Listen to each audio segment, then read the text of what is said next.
Yan mga idol, luto na ang aking lutong ulam na munggo.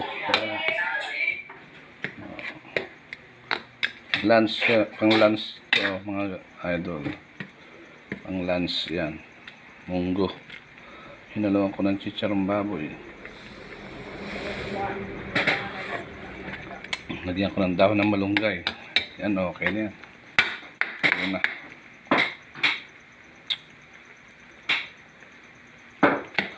Sarap.